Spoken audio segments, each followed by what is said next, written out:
خواجہ قطب الدین بختیار کاکی سب کہہ دو رحمت اللہ علیہ، بڑا ولی ہے، بڑا ولی ہے۔ آخری وقت آیا،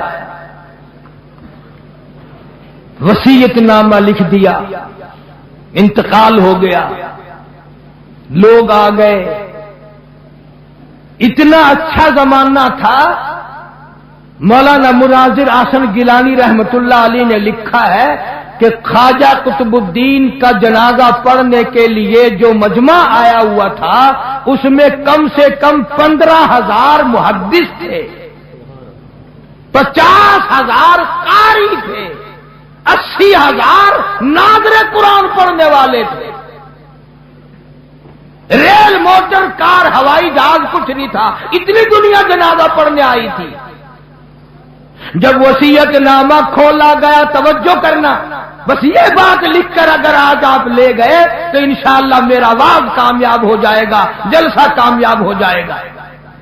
وصیت نامہ کھولا، اس میں لکھا ہوا تھا میری نماز جنازہ وہ آدمی پڑھائے، میری نماز جنازہ وہ آدمی پڑھائے جس میں 3 شرطیں پائی جائیں۔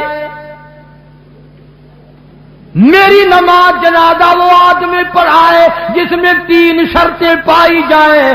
پہلی شرط یہ ہے ساری زندگی میں، ساری جوانی میں آج تک ایک دن بھی اس کی جماعت کی نماز تو کیا تکبیر اولا بھی فوت نہ ہوئی ہو۔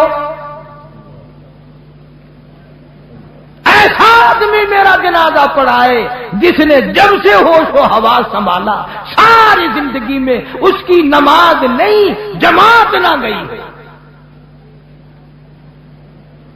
پہلی شرط تو یہ، اور دوسری شرط یہ ہے میری نماز جنازہ وہ آدمی پڑھائے جس کی ساری زندگی میں کبھی تہجد کی نماز قضا نہ ہوئی ہو۔ تیسری شرط یہ ہے میری نماز جنازہ وہ آدمی پڑھائے جس کی ساری عمر میں، ساری زندگی میں، بیماری میں، سفر میں، تندرستی میں، کاروبار میں، کسی حال میں بھی اس کی نگاہ غیر عورت پہ کبھی نہ پڑی ہو، غیر محرم عورت پہ اس کی کبھی نہ نظر پڑی۔ اب یہ تینوں شرطیں بڑی سخت، وصیت نامہ پڑھ کر سنا دیا گیا، کوئی آگے آنے کو تیار نہ ہوا، نہ محدثین میں سے، نہ مفتیوں میں سے، نہ قاریوں میں سے، نہ عالموں میں سے، نہ حافظوں میں سے، کوئی آگے آنے کو تیار نہیں۔ کیوں؟ سب کو یاد تھا بھی جماعت بھی کبھی نہ کبھی نکل جاتی ہے، تہجد بھی رہ جاتی ہے، اور دوستو سچائی کا زمانہ تھا اس لیے کوئی آگے نہ آیا۔ اگر آج کوئی یہ وصیت نامہ لکھ کر رکھے گا انشاءاللہ بغیر جنازے کے تشریف لے جانا پڑے گا۔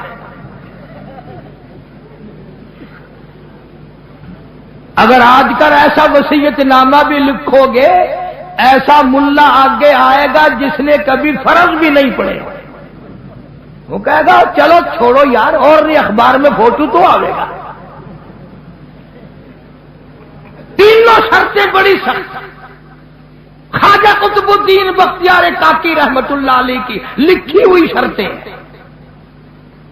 صبح سے لے کر شام ہو گئی، عصر کا وقت آ گیا، جنازہ رکھا ہوا ہے، خلقت خدا کی آئی ہوئی ہے، نہ کسی میں یہ شرطیں پائی جائیں، نہ کوئی جنازہ پڑھائے۔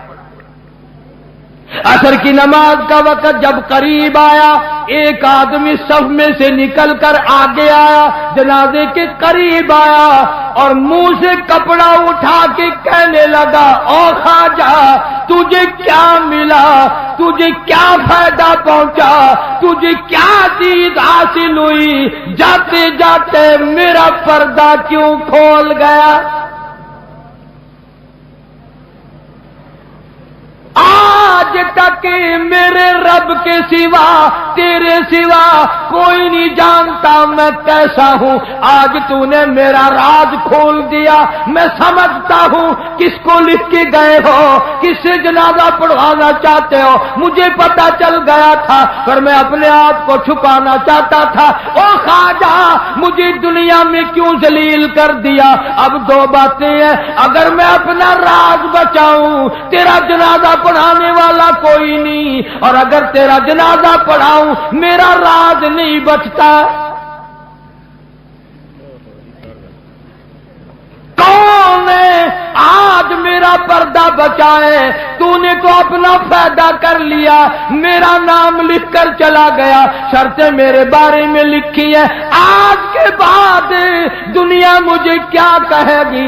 ابھی موت نہ جانے کتنا دور ہے. اگر اس کے خلاف ہو گیا میں کالی کملی والے کو کیا منہ دکھاؤں گا؟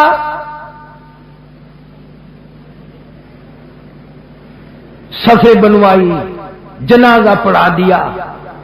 اور پشاور کے لوگوں, تم میں لکھے پڑے لوگ بھی ہوں گے, میں تاریخ کی طرف سے ذمہ داری سے کہتا ہوں کسی نے اعتراض نہیں کیا کہ تیرے اندر یہ شرطیں نہیں پائی جاتی.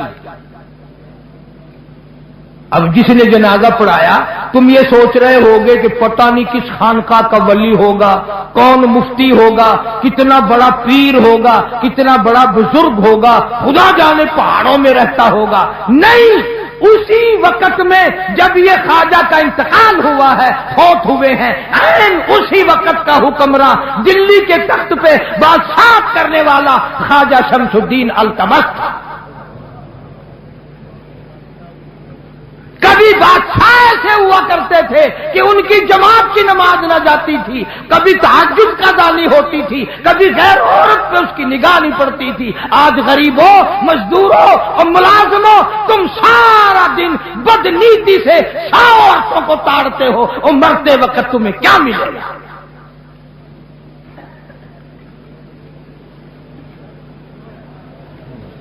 اور یہ لازمی بات ہے جب بادشاہ متقی ہو, جب بادشاہ اتنا بڑا ولی اللہ ہو, جب بادشاہ اتنا بڑا دین حق کا پابند ہو, تو رعایا کا کیا حال ہوگا؟